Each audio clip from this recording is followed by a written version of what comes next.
Ministro do Meio Ambiente, Sarney Filho, inaugura hoje às 9 horas da manhã em São Luís as novas instalações do Centro de Triagem de Animais Silvestres do IBAMA e assina a doação de madeira ilegal apreendida entre 2016 e 2017 para entidades sem fins lucrativos, órgãos federais e municipais. O ministro Sarney Filho conversa com a gente agora. Bom dia, ministro. Bom dia amigos e amigas que estão nos vendo aí. Esse projeto, então, é muito importante, o senhor, essas novas instalações do Centro de Triagem de Animais Silvestres do IBAMA. O que foi feito lá? Bem, os animais silvestres, a gente sabe, eles são uma espécie assim de termômetro de como está a natureza, de como andam as relações entre a floresta e os bichos. Então, é importante esse centro, ele não só acolhe os animais que são apreendidos por ilegalidades, como o tráfico de animais silvestres, não só por acidentes, atropelamento em estradas, mas ele também faz pesquisas genéticas para saber como anda, não é?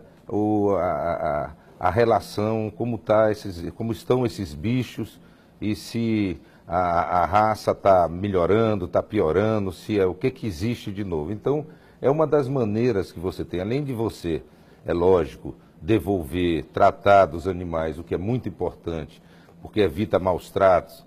Além de você fazer isso, você também consegue, através desses centros, ter um acompanhamento de como andam esses animais.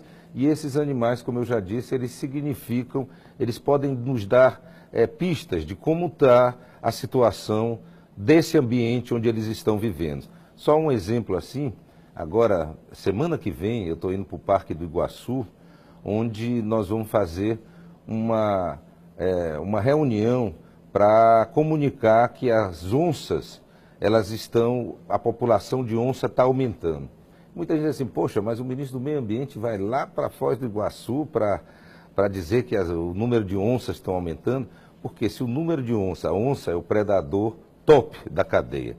Se a população delas está aumentando, isso significa que toda a cadeia está aumentando também, significa que há um equilíbrio ecológico adequado.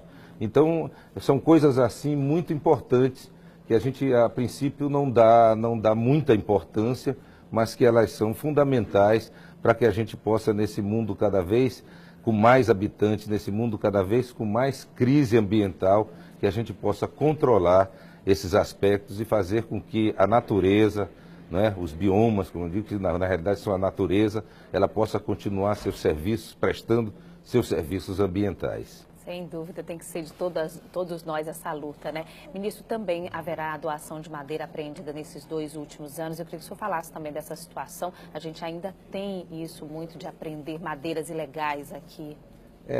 Tão logo eu entrei no Ministério, eu verifiquei que havia uma grande quantidade de madeiras apreendidas no pátio dos IBAMA, de todo o Brasil, principalmente nos estados da Amazônia. Então eu determinei que se desse um uso adequado a essa madeira, para que ela não estragasse. Muitas delas já estavam estragadas, já tinham 10 anos que estavam no pátio. Então fizemos isso em todos os estados da Amazônia e estamos fazendo aqui no Maranhão, e é em função da demanda. As prefeituras, as entidades, as mais variadas possíveis que têm uma demanda, elas entram com a demanda, apresentam a documentação, e aí, se tiver tudo certinho, a gente entrega a madeira, o que ajuda todo mundo e dá uma destinação adequada a essas madeiras que foram apreendidas por ilegalidades. Ministro, outro assunto também interessante, lá no município de Barreirinhas, a população aguarda, então, porque foram estabelecidos critérios para o cadastramento e autorização dos serviços de condução de visitantes e transporte. O que mudou? O que foi feito, ministro? A nossa preocupação, não só em Barreirinhas, mas nas outras unidades de conservação, nos outros parques do Brasil, é justamente fazer com que esses parques eles sejam vetores, eles sejam condutores do desenvolvimento.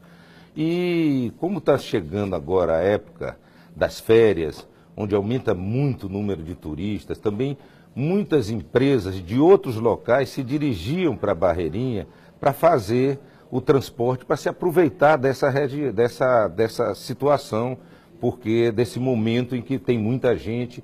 E com isso sempre existe o risco dos locais ficarem prejudicados. Então, essa decisão nossa é de priorizar as empresas locais, para que as outras não venham e ocupem esse lugar. E depois, quando passa a estação de férias, a estação em que o turismo está aquecido, elas vão embora com seu lucro, gastar no seu lugar. E o pessoal que mora na região fica sofrendo prejuízo. Então, isso não vai acontecer mais. Nós vamos priorizar os empresários locais para que eles possam, como fazem durante todo o ano, nesse período melhor das férias, eles possam também continuar suas atividades, com ela oferir seu lucro, gerar renda para o município, gerar emprego de qualidade, e é isso que nós queremos que cada vez mais as unidades de conservação façam. Em Barreirinha nós estamos fazendo um grande investimento, não só em Barreirinhas, né, no Parque dos Lençóis e todos os municípios do entorno, e também em Carolina, também na Chapada lá, onde nós estamos fazendo também investimentos altos, não só melhorando a visitação, mas também regularizando a questão fundiária, porque esse é um problema sério. Você cria um parque, mas muitas das vezes tem pessoas que moram lá já há bastante tempo, e então essas pessoas têm o direito de ser indenizadas, têm o direito de continuar a sua atividade em outros locais, por isso elas precisam ser justamente indenizadas para que elas possam continuar a sua atividade. E olha, ainda falando de preservação, ministro, também deve ir à reserva marinha, né, do Delta do Parnaíba, Maranhão e Piauí, que tu falasse também dessa situação. Olha, eu já estive na reserva, né, do Delta do Parnaíba, muito bonita, uma reserva linda, onde a gente tem que incentivar o turismo, onde a gente tem também que dar qualificação às pessoas que moram. Eu participei de uma atividade de plantio de manguezais com a comunidade.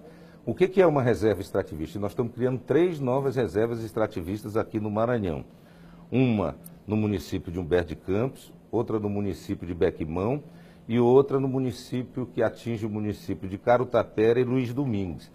Essas reservas extrativistas, elas visam primeiro a melhorar a qualidade de vida das populações que moram nessas localidades e que dessas localidades, desses locais, elas tiram seu sustento.